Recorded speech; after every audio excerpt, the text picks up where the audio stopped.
And hey, massive welcome to our online community watching tonight as well. Who's excited to be here tonight? I feel like I'm ready for some aerobics or something right now. I don't even know. Hey, something that you might not know is I'm from Africa. I know there's already people like, no, he's lying. I promise you, I'll show you the birth certificate. I got it. No, I'm kidding. But I'm actually from Africa. I moved to Australia when I was 2 years old. Actually, real quick, before I go anywhere, I just want to say a massive thank you to Pastor Chris and Pastor Sue for this opportunity. I think we're so blessed to have, I think we're so blessed to have senior pastors who don't just say that they care, but they really show it, man. And I just want to say thank you. So can we give it up for our senior pastors real quick? Thank you. But anyway, yeah, I'm from Africa, and about in 2013, we went back to visit family and friends and all that sort of stuff. But something that we love to do is go on safaris.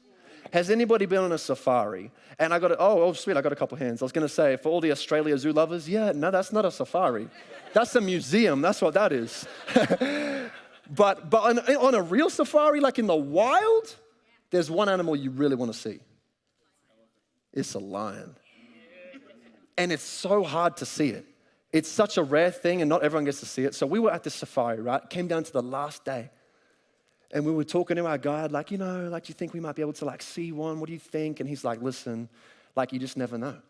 And it got down to the last day of our trip at the safari park, but also the last day in the country. We were about to literally leave. And our safari guide's walkie-talkie started going. He picked it up. And it's another safari guide. And he's saying, hey, we just crossed you guys about 5 minutes ago. Are you still where you used to be? He said, yeah, we haven't moved. We're just chilling out. We're about to leave. He says, we've just seen a lion and we think it's heading in your exact direction. And all of us are like, oh my goodness, we could actually see one. And so he tells us and we're like, okay, dang, we might wait this out. So we wait for 10 minutes. And guess what we saw? Nothing. And our safari guide, I feel like if I was him, I would have just said, the only lion we're seeing is you, because you're lying to us right now. But we looked around, we didn't see anything. And again, our safari guide called him, he's like, hey man, it's starting to it's getting to the point where it's gonna start getting dark real soon. And if there's one place you don't wanna be when it gets dark, an African safari. You'll start hearing noises. You'll start hearing, if you're near a water hole, you'll hear these hippo noises. I'm going to give it to you right now. Someone's like, is this church or David Attenborough? What is this?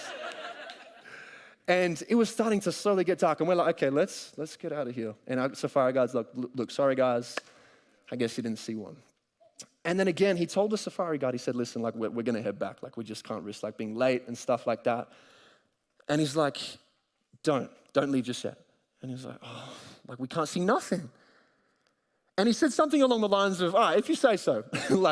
We don't see any sort of lion right now. You're lying to me, what it feels like.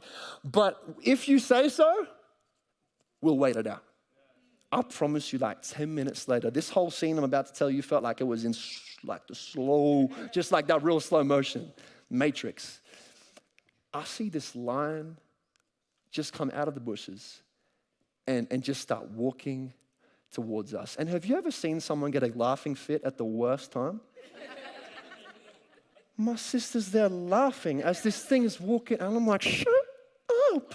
And our safari guide's like, shut up. And this thing's just slowly walking towards us, and we're just frozen.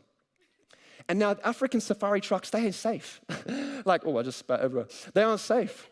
They don't have a roof. They just have literally kind of a roofless Jeep type of thing.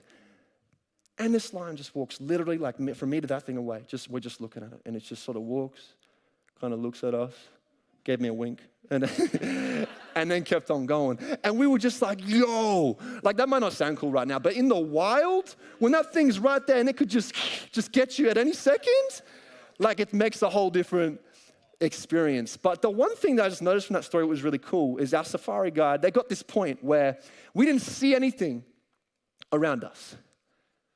And our safari guide said to the other one, he said, listen, if you say so. I don't see it right now. But if you say so, we'll wait right here. And I don't know if anyone's ever had Domino's before, or you're waiting for your pizza, and on that LCD screen in big green letters, it says ready, but your stomach is still empty. And it's I see it, but this is not, like, and you're waiting there and you're kind of like, it says ready, but I don't have it right now. But if you say so, Mr. Pizza Man, like, it should be here any minute. If you say so. And maybe you can sort of relate to that on a bit of a different level. Maybe there's things in your life that you wish you saw right now. Like maybe the one thing you just wish you could see right now is peace. But when you look around, you see chaos. Maybe the very thing that you just wish you could see is finally being free of that dang addiction, but it still lingers. What happens when the very thing you feel like you so badly need in this moment right now is nowhere to be seen? What happens when the thing that you feel like God's put on your heart is nowhere to be seen? I think we're presented with an opportunity and a choice. And we're going to look at a story of a dude in the Bible tonight called Simon, where I think he's actually faced with a really similar situation. Are we ready? Yeah. Let's do this thing. So this is in Luke 5, 1 to 11. I'm just going to recap it real quick. Basically, Jesus is teaching from a boat. Pretty gangster move, right? Imagine if I was in a boat right now, that's just weird. He was preaching from a boat, and after he finished preaching, he said, yo, Simon, get in your little dinghy and get out here. And he comes out on his boat, and then Jesus says to him, hey man, cast your nets out. And we're gonna look at Simon's response to that right now. Simon says, that's kind of, I didn't mean that. Simon said, Master, we've been fishing hard all night and haven't caught even a minnow. That sums up my fishing experience in a line, just by the way. I haven't caught nothing. But if you say so, I'll let out the nets. They filled both boats, nearly swamping them with the catch. Jesus told Simon something he couldn't see anywhere. He told him something, and when Simon looked back to check his nets, that thing was bone dry.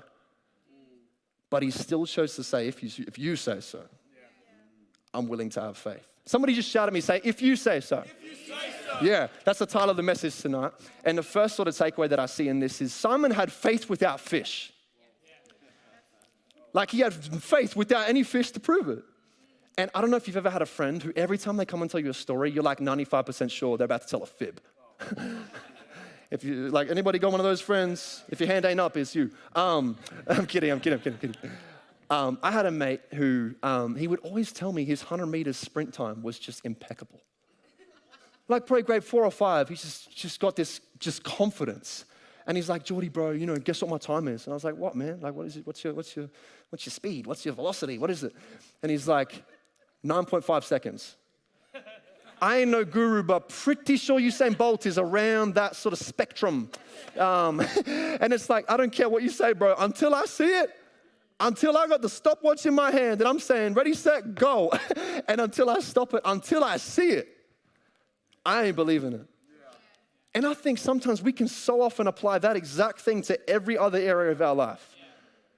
Like I would choose hope, but I don't see it right now. So why would I believe that in Jesus I can find hope? I don't feel loved in my situation right now. So why would I believe that God can actually love me in the middle of my mess? But we don't need to see it to believe it. And I love what it says in the scripture. Simon says, oh, there we go again. I got to stop saying that, eh? Well, when Jesus finished teaching, he said to Simon, man, push out into deep water and cast your nets out for a catch. And Simon's like, Jesus, have you not seen? Like, we've been fishing the whole night and we haven't caught even a minnow or even a thing. But if you say so, I'll let out the net. Simon had no fish in his net. He had no proof. He had no evidence. He had no 100% guaranteed checks like about the situation. He had no faith. He had no fish in his net, but he had so much faith in his heart. And is anybody thankful tonight that we serve a God who doesn't look for you to have all the fish and all the evidence and all the proof and every Bible verse and everything in your life before you can walk in faith? I'm so grateful that I have a God who doesn't look at me and says, once you get your fish, then I'll actually have a relationship with you. I'm so thankful that we serve a God who says, even if you have fish, even if you've got millions of dollars, even if you've got the best job in the world, even if you've got millions of followers, even if everybody knows you or nobody knows you, I still know you. I push you on this earth with a purpose and a plan. I'm willing to walk this thing out with you every step of the way. I'm so thankful, man, that we have a God who looks at us and doesn't ask us to have fish, but asks us to have, everybody say faith. Yeah. And the crazy thing about it is because there's going to be times where God shows us things that no one has seen before. Well, we can't just rely on our vision to take a next step. Like there's going to be, maybe you're here tonight and you want to have a healthy marriage one day, but in your family line, you might not have seen what that should look like. And for you, that's things you've never seen before in your own family. And God says, yeah, cool. I'm not asking you to walk by your sight. Close your eyes. Walk by faith. I'm the God who can guide any situation. So even if you haven't seen that in your own life, I can walk with you. If you submit your ways to me, I'll make your path straight. I'll be with you left and right, wherever you go. Have faith without fish. And I love this verse in Isaiah 43. It says, forget the former things. Don't dwell on the past, because I'm doing a new thing. I'm making a way in the wilderness and streams in the wasteland. And wilderness is literally a place where no one is there right now. Could it be that there's areas in your life that feel so wild and you're like, man, I wish this was just so much better so God could step in and God says the wilderness is where I operate. The wilderness is where I got no problem jumping feet first into the middle of your darkest moments and lifting you up in that. Faith without fish. I don't have the proof. I don't have the evidence to see it. But I'm going to have faith without fish. And really, faith is not having fish. Faith is saying, even though I don't see it right now, God, I'm going to take another step. Somebody just say, faith without fish. We don't need to have fish in our nets to have faith in our heart. Amen. Jesus doing a miracle in our lives isn't about the results or evidence we have, but it's about the faith that we choose to have. And the second thing I noticed in this, sorry, I'm just going to have a real quick sip, is that he kept his nets clean. And real quick, I like to play a lot of soccer. Oh, voice crack. I like to play a lot of soccer. And something that I hate doing, like just with the capital H-A-T-and-E, just hate, just big bold letters right there. I hate stretching. Like, I'm the kind of guy, I just want to rock up on game day and just go. Put my boots on and just go. But the thing I hate is stretching. Like, I've got to do these weird groin stretches and all this other, I'm not going to do them all, but like, I've got to do all these stretches and hold them for so long. I'm not twerking, I'm just stretching. And in the moment, it's like, why am I doing this? But I remember this one time I played a game in the rain. And there was this point where I was running this way and I wanted to go back that way. And y'all know the story where the Red Sea splits, right? Familiar with that one? I saw like a rendition of it type of thing right here. I just turned, and as I turned, this foot gave way and just gone. And you know when you think you hurt yourself, but you didn't? Like, have you ever like hit yourself on something and you're like, oh, I'm actually all kind of good. Like that was me. I got up, I was like, oh, coach, classic soccer player, coach, I'm dead. Get the ambulance, get the grave, I'm gone. But I got up and I was like, oh, I feel good. Like, I actually feel fine. And in that moment, I remember saying to myself, I'm glad I did the stretching. Like, I'm glad I did that. And I think Simon was in the exact same position right here. In verse 1-3, it says, the fishermen had left their boats and were out scrubbing their nets. Simon was scrubbing his nets, and that's such a tedious task for a fisherman. Like, not the real, but like the full-on like nets that you throw out. The most tedious task to do is to scrub them and to fix the holes that have become too big and get rid of the junk and the sand and the rocks and the debris and any weeds or any other stuff that's just caught itself in there. That's the most tedious task for a fisherman to do. And Simon was doing it on his worst day at work. When he hasn't caught anything, he's still scrubbing his nets. And it's crazy because his persistence in that moment right there, and this is the most least Instagrammable moment, right? Like, no one's like out here fishing scrubbing my nets. No one does that. No one does that. He'd be out here like, I got the catch with Jesus, but like no one sees what he did behind the scenes. It's just crazy to me. His persistence when there was no results, his persistence in one moment literally played such a vital part in the miracle that Jesus was just about to do. Think about it. Like if Jesus said, bro, cast your nets out, and there's all these holes and sand and trash in it. Oh, Jesus, give me 20 minutes and just go back and do it. We might not have ever seen that miracle happen. His persistence in one moment, when the results weren't immediate, when it didn't look like your kids were coming back on track, when it didn't seem like the addiction was loosening its hold, when it didn't seem like things were even changing, he was still being faithful right there scrubbing the nets. And his persistence right there set the foundation and played a vital part in the miracle that Jesus just did. Your persistence in one season is setting the groundwork for God to do a miracle in the next. So I want to encourage us tonight, man. Let's keep scrubbing our nets.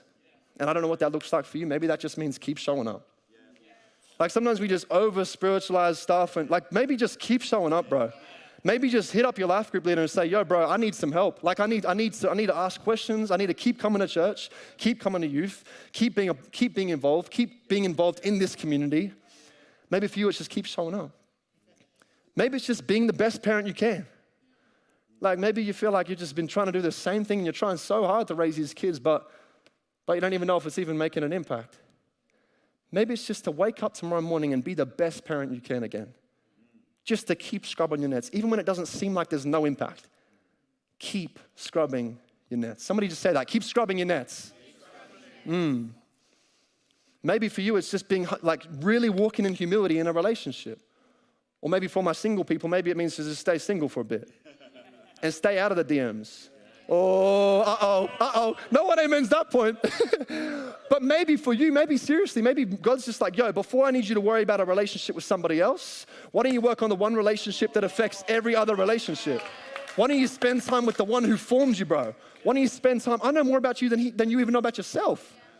Why don't you spend time with me before you worry about a relationship? Maybe that's you just scrubbing your nets in your singleness. Look at me out here single. Like, maybe that's what it is.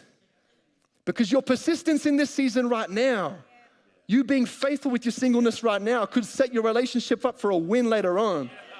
You being persistent right now could be setting the groundwork for God to move in your life later on. And I think we think later on as, oh yeah, tomorrow. But what if that's like 20 years from now? I think so often we have our own little mind map planned out like, God, if you do anything, but make sure you do this. God, I want your way over mine, but I better be in a relationship this time next year. But trusting in God, scrubbing your nets even when you don't see an impact. Don't underestimate the importance of scrubbing your nets. Don't underestimate the importance of doing things that don't look cool or that no one else gets to see. Those are the things in private when no one's looking that you can get ready for when Jesus calls you to something. You can say, yep, if you say so, right here, right now. Oh, you want me to cast down my nets? Oh, they're polished. I've been doing that every day. I can walk in faith right now because when no one was looking, I was being faithful in the season. He was being persistent. So I want to encourage us tonight, just keep scrubbing. Just keep scrubbing. I'm going to sound like Dory. Just keep scrubbing. Just keep scrubbing. And the last point tonight, and team, you could probably come back up just as we wrap things up, is the miracle moved him forward. Like after this miracle happened, he actually kept moving. Let's check it out in verse 10 to 11. It says that this messes with me, by the way. No, can't even talk. This messes with me. They pulled their boats up on the beach, left them, nets, fish, and everything, and followed Jesus. The very miracle and the breakthrough that probably he was praying about while he was scrubbing his nets, the very breakthrough that Jesus did. He then brings it up on the shore and says, peace, and then walks to follow Jesus. If I was Simon, I'd be calling Cracker Jack Chicken saying, hey, I'm coming through the drive-thru to get some chips, and I'm about to have me the meanest fish and chips you've ever seen in your life. But he just left them to follow Jesus.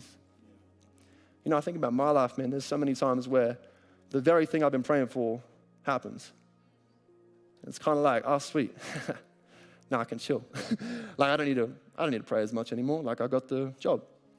Maybe you're here tonight and you got the promotion, and maybe you're here tonight and you got the marriage. And the miracle has put a halt to our pursuit of Jesus. Like, the miracle has got in the way of the miracle maker. And that's what Simon, I love about him right here, is he didn't let that stop him. The miracle wasn't the destination, it was a step on the journey to keep doing what actually mattered most. Like, the miracle that he might have been praying about for ages, man, it wasn't a full stop in his life, it was more like a comma. It was more just like, hold up, like, this is awesome, Jesus, like, the miracle's amazing, but if we don't have you, if I have the relationship but I don't have you, if I get the job and the promotion that I feel like is the right thing for me, but I don't have the peace and presence of Jesus, I'm willing to leave it on the shore right over there and say bye and walk after you. He didn't let the miracle stop him. The miracle moved him forward. And it's the most challenging thing to try and remind yourself as you're praying for things and as you're wanting things, and maybe as doors open and as all this amazing stuff happens. It's such a challenging thing to grab it, but not grab it and kind of run, but to fully believe that you've seen that. God has got so much more in store. Like, it might seem like that's the most amazing miracle, and man, that's like, if God did anything else, if he just did this one thing for my life right now, then, whoo, I'll tell you what, I'll be good. But Simon said, no, I'm still expectant. I've seen the most amazing miracle that I've ever seen with my own eyes, but I'm still going to be expectant, and I'm still going to follow Jesus. He had faith without fish. If you think, you haven't seen it all. And that's something I remind myself, well, like, we haven't seen it all. Any miracles that you might have seen in your life or that you're holding out for, we haven't seen it all. God's got more in store. He's got so much more in store. What a crazy story, right? And it's kind of cool, but like the whole story kind of just comes back to those 4 words. If you say so. If you say so, God, I'm willing to take a step of faith. I'm just going to have another sip, sorry.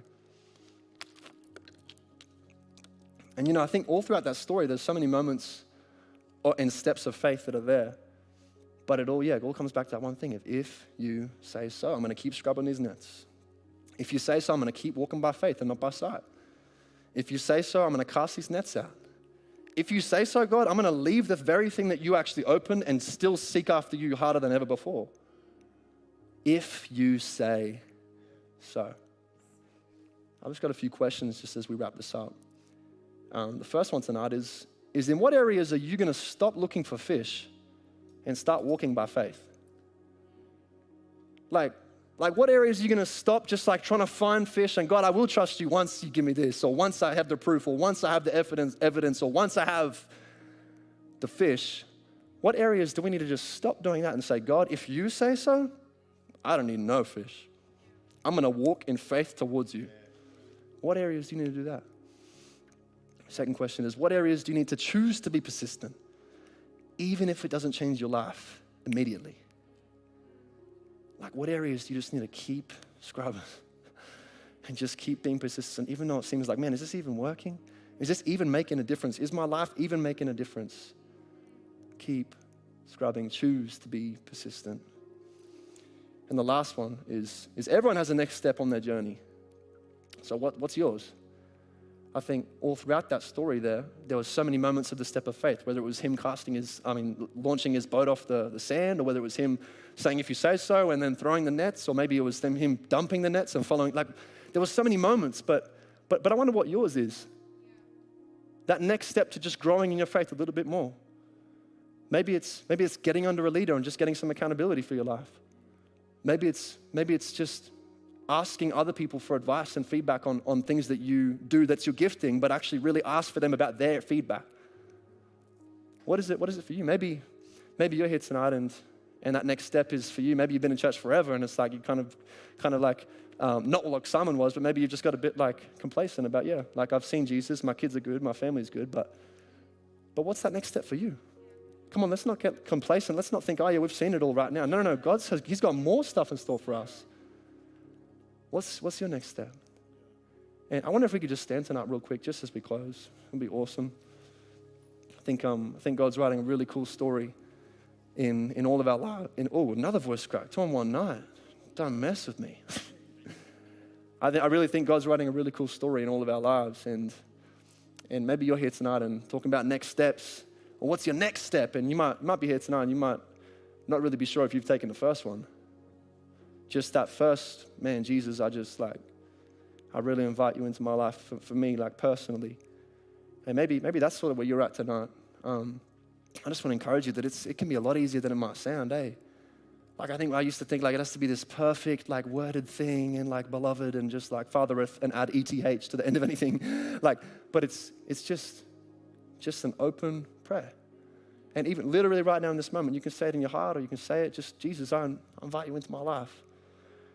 I'm done trying to find the fish and have all of everything, get my life sorted out before I trust you. I just invite you in.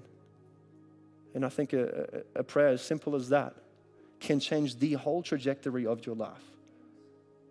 like, I just think about even for me, like, I've still got questions. I've still got things that I'm just like, I don't even know how this works with this whole faith thing. But all I can say is that decision I made like 7, 8 years ago of just inviting him into my life personally, like, I'm just so thankful that I'm on this journey with Jesus than I was on a journey without him. And maybe that's you tonight if you made that decision just in this moment. I'm so, so excited for you, like genuinely pumped, because I believe that your best is ahead of you. And I believe that you're going to discover a life that actually has meaning, man, and that actually has purpose in the highs and lows. You can find comfort and peace in every season. If that's you tonight, I'm so excited for you. And I'm going to welcome up Pastor Levi right now to just share a little bit more about that decision if you made that. Well, why don't we thank Jordy this evening? Wow.